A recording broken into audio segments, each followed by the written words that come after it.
Let's talk about Cam Ward and the Tennessee Titans. Brian Callahan, the head coach, has a record of 4-18 with this organization. And this man was brought in as a quote-unquote offensive coach. They brought him over from the Cincinnati Bengals, where he never called offensive plays. He was just an offensive coordinator.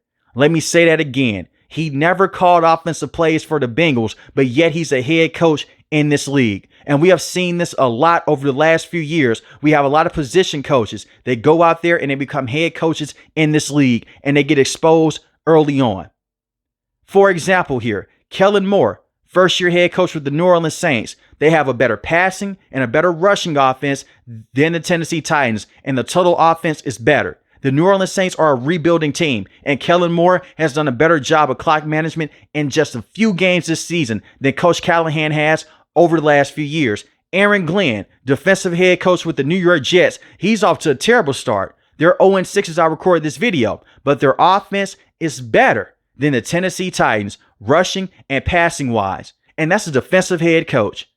And Brian Callahan is the same man that got to sit in offensive meetings with Joe Burrow, Jamar Chase, and T. Higgins. He should have never been the head coach with this team in the first place. We've seen players regress with Brian Callahan being the head coach and calling offensive plays, because he did call offensive plays in Tennessee.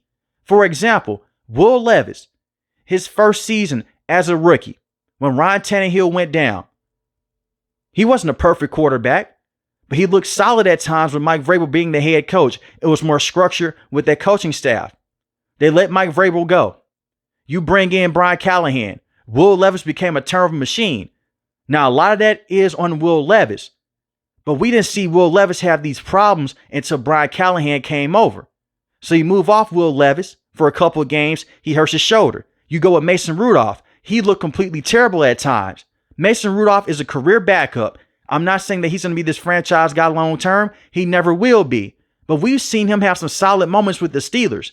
But yet he comes over to the Tennessee Titans. Within just a few games, he looks completely terrible. And your offense had little to no pulse with Calvin Ridley and Tony Pollard.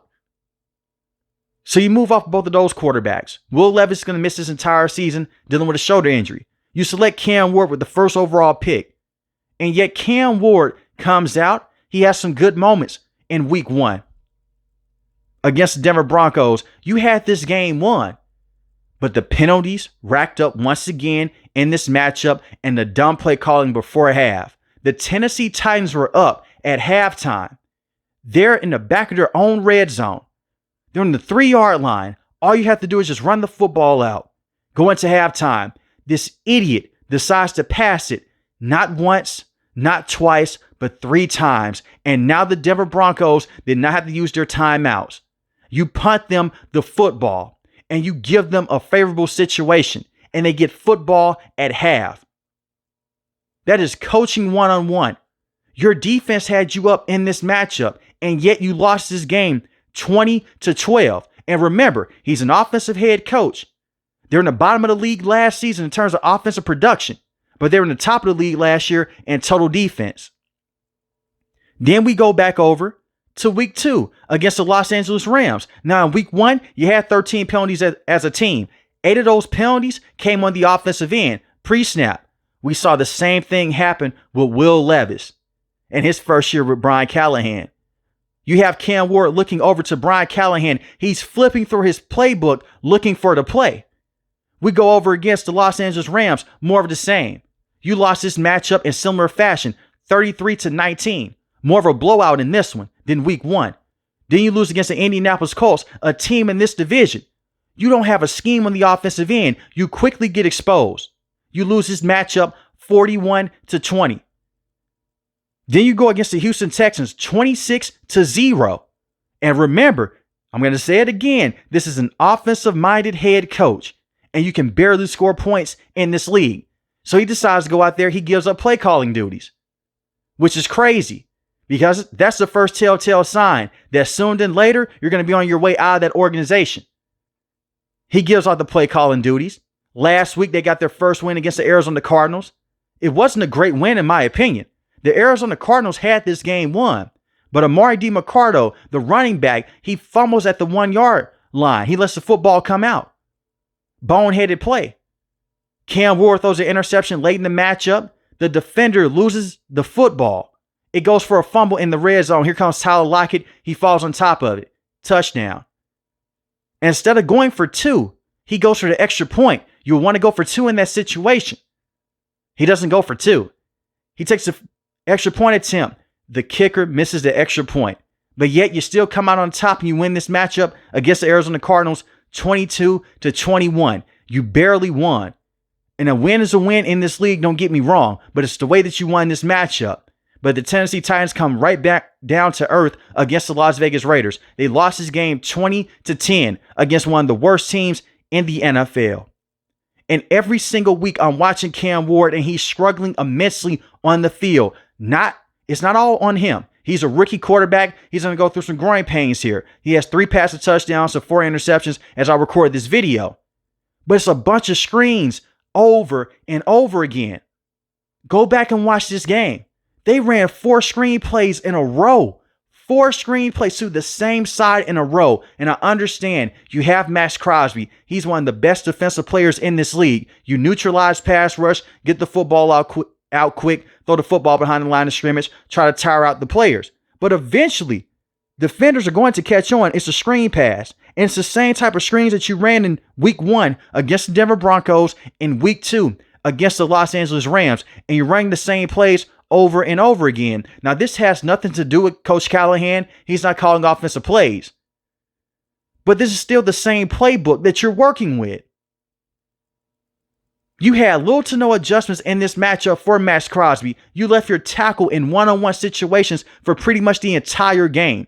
And let's not forget, the first 3 games of the season, Cam Ward was sacked 15 times. And the reason why I'm so pissed off about this man being a head coach in this league, we've seen this before in the past. Look at Jeff Fisher.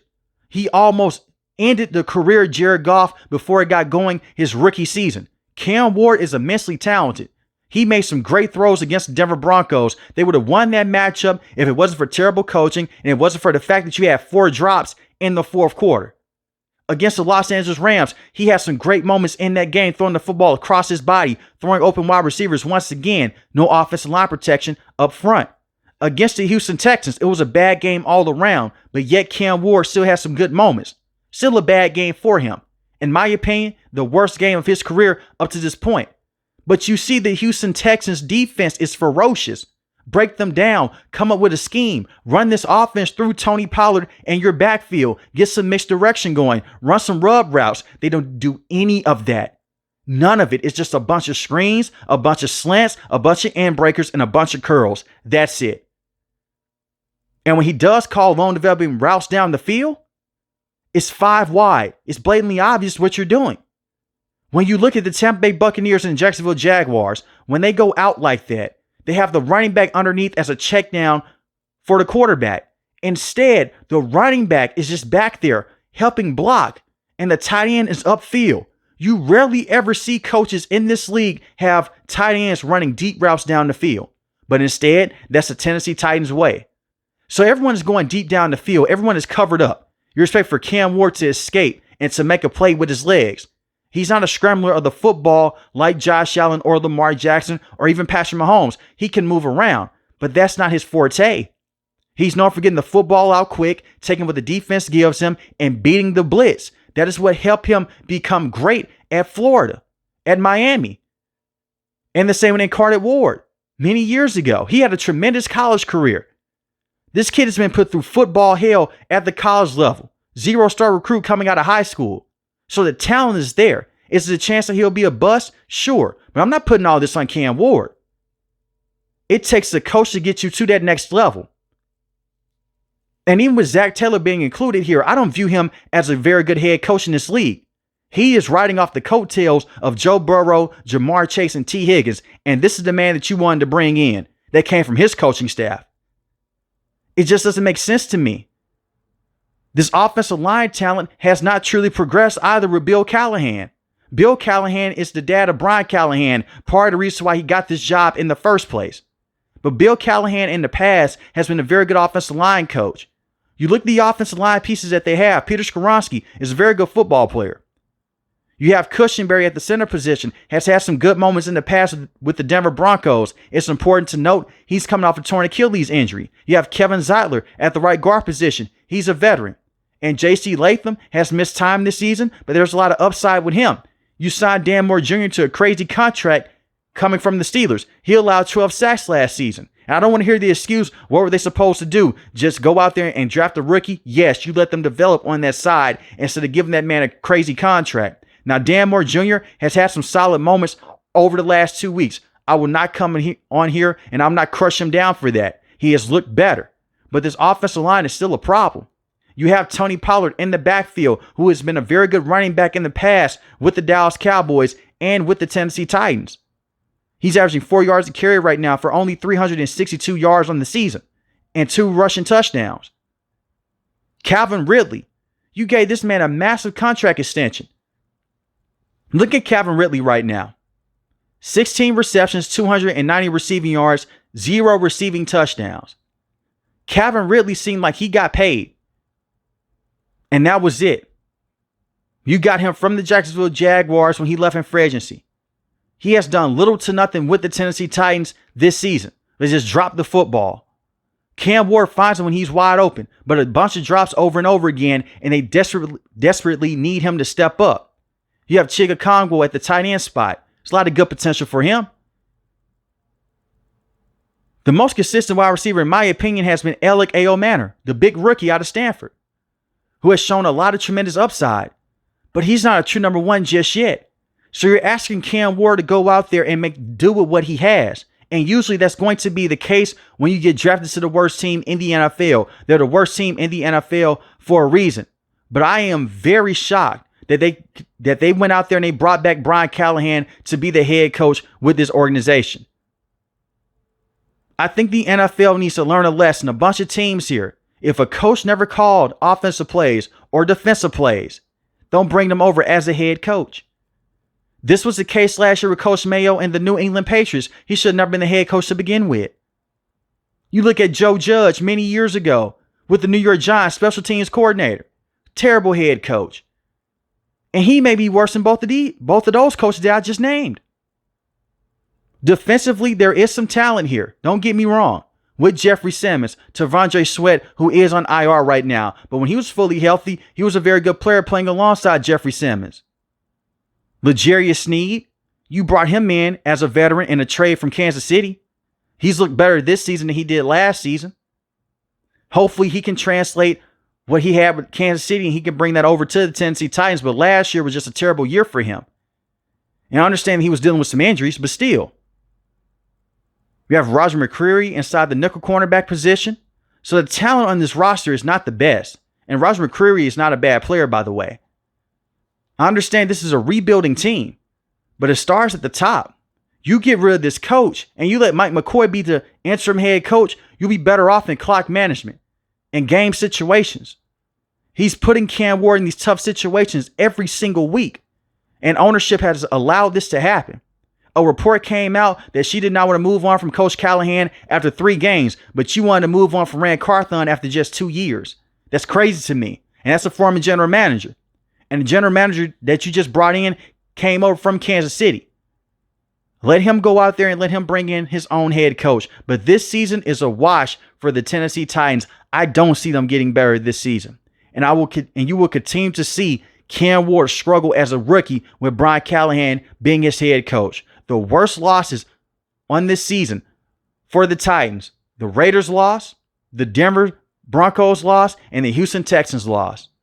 And when a head coach gives up his play calling duties, that's a telltale sign he has no idea what the hell he's doing.